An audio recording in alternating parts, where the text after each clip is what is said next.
Bismillahirrahmanirrahim. Assalamualaikum warahmatullahi wabarakatuh. Waalaikumsalam. Alhamdulillahirrabbilalamin. Wassalatu wassalamu ala asrafil anbiya wal mursalin Sayyidina Muhammadin wa ala alihi wa sahbihi ajma'in. Amma ba'du. Hadratal Mukarramin, pengasuh pondok pesantren Zainul Hasan, Kiai Haji Mutawakil Allah SHMM, dan Bapak Rektor Universitas Islam Zainul Hasan, Bapak Abdul Aziz Wahab BAMAG, serta tak lupa pada Bapak dosen pengampu yakni Bapak Imam Syafi'i MH. Langsung saja untuk menyingkat waktu, video ini dibuat untuk memenuhi tugas UTS mata kuliah Fikih Munakaha Perbandingan, yang mana tugasnya adalah mereview jurnal berjudul Status Anak Zina dalam Perspektif Hukum Islam dan Positif di Indonesia. Penulis dari jurnal ini adalah Zulkarnain, Jurnal Konon, Journal of Islamic Law and Studies, yang meliputi latar belakang, tujuan penelitian, metode penelitian, hasil penelitian, pembahasan, kesimpulan, serta kelebihan dan kekurangan jurnal.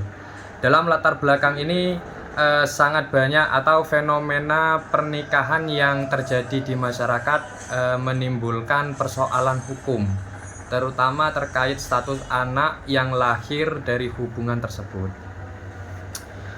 Di Indonesia, peraturan perundang-undangan seperti yang ada pada pasal 43 ayat 1 Undang-Undang Perkawinan menyatakan bahwa anak yang dilahirkan di luar perkawinan hanya mempunyai hubungan perdata dengan ibu dan keluarga ibunya.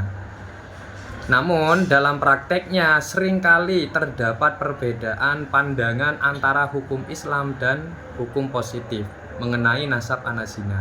Penelitian ini penting untuk memahami perbedaan tersebut dan implikasinya terhadap status hukum anak zina. Kemudian tujuan penelitian ini untuk mengetahui status nasab anak zina dalam perspektif hukum Islam dan dalam perspektif hukum positif di Indonesia, serta menganalisis kesamaan dan perbedaan antara kedua perspektif tersebut.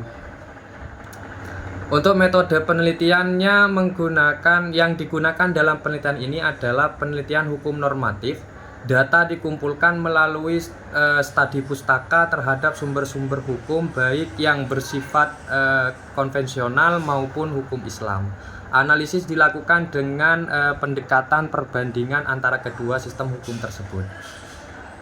Hasil dari penelitian ini, temuan utama dari penelitian ini adalah dalam perspektif hukum Islam, anak zina hanya dapat dinasabkan kepada ibu dan keluarga ibunya, seperti yang sudah kita ketahui.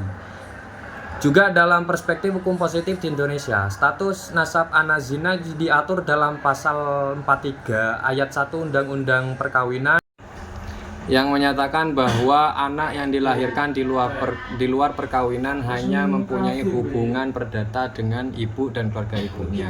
Kedua sistem hukum tersebut memiliki kesamaan di dalam menempatkan nasab anak zina sama-sama ditempatkan kepada ibu dan keluarga ibunya, serta tidak mengakui nasab anak zina kepada ayah biologisnya.